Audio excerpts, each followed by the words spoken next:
حضرت جریج کا ذکر فرمایا. جریج نفل پڑھ رہے تھے, ماں نے آواز دی, وہ آ نہیں سکے, نماز میں تھے. ماں ناراض ہو گئی, اس نے ہاتھ اٹھا کے کہا اللہ یہ اتنی دیر تک مرے نہ جب تک کسی بری عورت کا منہ نہ دیکھ لے. کسی اور کی دعا کے لیے سند نہیں ہے کہ وہ تیرے حق میں ضرور قبول ہوگی, لیکن ماں باپ کی دعا کے لیے میرے نبی پاک نے سند بیان کی ہے. سید عالم صلی اللہ علیہ وسلم فرماتے ہیں جب بھی ماں باپ اولاد کے لیے ہاتھ اٹھاتے ہیں رب ضرور قبولیت کا شرف عطا کرتا ہے. تو جہاں سند موجود ہے نا, کچھ افتتاح ابا جی سے بھی کرا لینے چاہیے. کچھ کام شروع کرنے سے پہلے صرف اماں سے ہی دعا کرا لینی چاہیے. یہ والا افتتاح بھی بڑے کام کا ہے کیونکہ یہاں سند بیان کر دیا میرے نبی کریم. تو جناب جریج کی ماں ناراض ہو گئی, کہنے لگی اللہ اس نے میری بات نہیں سنی. اب تھے تو وہ نیک, لیکن رب کریم کی حکمت کا تقاضا ہے, ماں کی دعا کو بھی قبول کرنا تھا. اللہ نے آزمائش میں مبتلا کر دیا. والدہ تو چلی گئیں, وہ ایک خیمے میں, ایک کٹیا میں, ایک جھونپڑی میں عبادت کرتے تھے, اللہ کو یاد کرتے تھے, رب رب کرتے تھے, اور لوگ ان کی بڑی تعریف بھی کرتے تھے. لوگ ان کے ارادت مند بھی تھے, عقیدت مند بھی تھے, اہل محبت بھی تھے. ایک عورت آ گئی, بس وہ اللہ کی حکمت پوری ہونی تھی. اس نے آ کے پہلے تو انہیں اپنی طرف مائل کرنا چاہا, جب نہ مائل ہوئے تو الزام لگا دیا. یہ ہمارے دور کا تقاضا ہے, لوگ پہلے آپ کو اپنے حق میں قائل کرتے ہیں, اپنی فرما برداری میں لانا چاہتے ہیں. اگر آپ نہیں آتے تو پھر وہ آپ کو مجرم قرار دے دیتے ہیں, یا میرے ساتھ چل ورنہ پھر میں تیرے خلاف پراپوگنڈا کروں گا. دو ہی باتیں.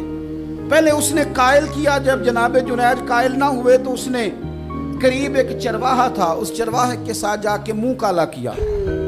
مقررہ وقت پہ بچہ پیدا ہو گیا. لوگوں نے کہا کس کا ہے؟ کہنے لگی اس خانقاہ میں, اس حجرے میں عبادت کرنے والے کا ہے.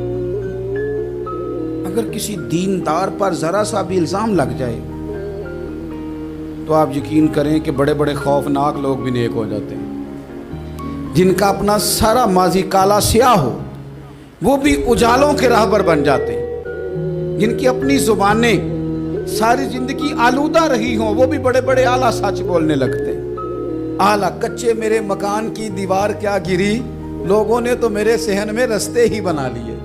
بڑے لوگ آ جاتے ہیں, پھر بڑا کچھ کرتے ہیں اور بڑے بڑے خوفناک جملے کستے ہیں. بس کو نقطہ جو ہاتھ آ گیا, ایسا جیسے گرنے کا انتظار کر رہے تھے. اب جناب لوگ اٹھے, احتجاج شروع ہو گیا, شور پڑ گیا. یہ بابا بڑا نیک بنتا تھا, نفل پڑھتا تھا, عبادتیں کرتا تھا, دیکھو اس کا حال کیا ہے کہ اس نے ناجائز بچہ پیدا کیا. بغیر تحقیق کے میں کہہ چکا ہوں کہ الجھے الجھے بکھرے بکھرے روز و شب دیکھے گا کون.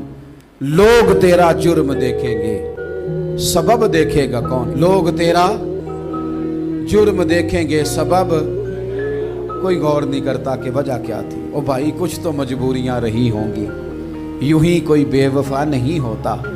الزام لگا دیا, شور ہوا, احتجاج ہوا, دنیا اکٹھی ہوئی, ان کا انہوں نے اجرا گرا دیا.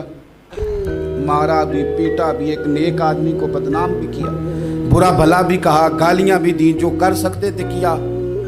اب جب سزا دینے لگے نا تو جناب جریج کہنے لگے تھوڑی سی اجازت دیتے ہو, مار تو تم نے دینا ہی ہے. کہا جناب ٹھیک ہے دیتے ہیں. انہوں نے کہا صرف 2 نفل پڑھنے ہیں. اب وہ نفل پڑھ رہے تھے تو لوگ اس وقت بھی کہہ رہے تھے فراڈ ہی کر رہا ہے, دھوکہ ہی دے رہا ہے. چونکہ ذہن بن گیا نا, بدگمانی آ گئی. انہوں نے 2 نفل پڑھ کے ہاتھ اٹھائے, کہا اللہ جانا تو میں نے ہے, پر اس رسوائی کے ساتھ جنازے تک نہیں خراب ہو جاتے, قبریں تک نہیں لوگ بدنام کر دیتے. کہ اللہ جانا تو ہے, پھر اس رسوائی کے ساتھ تو میری مدد فرما. اب تو میرا کیس تیری ہی عدالت میں ہے, تو رحمت کا دروازہ کھول. ہاتھ اٹھائے, دعا مانگی, نفل پڑھے, پورے مجمع پہ نظر دوڑائی, کوئی نہیں تھا سپورٹ کرنے والا. کل تک جو کہتے تھے نا تیرے لیے جیئیں گے, تیرے لیے مریں گے, ساری عمر ہی آٹا گدہ ہے, لکھاں کیتے نہیں پیڑے. اب وقت آیا ہی تے محمد بخشا, کوئی نہیں ہو بیٹھا نیڑے.